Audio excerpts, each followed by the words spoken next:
এই বক্সটার সাথে হয়তো অনেকেরই ছোটবেলায় পরিচয় ছিল, আমারও ছিল। কারণ এটা আমার প্রাথমিক বিদ্যালয়ের প্রথম স্মৃতি। পুরনো সেই দিনের কথা, অনেক স্মৃতি জড়িয়ে আছে।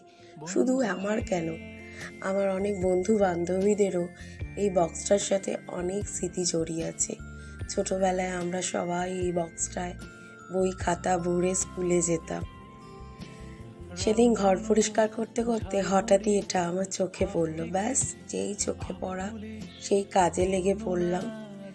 রং তুলি নিয়ে বসে পড়লাম নতুন কিছু করার জন্য এই বক্সটার ওপর।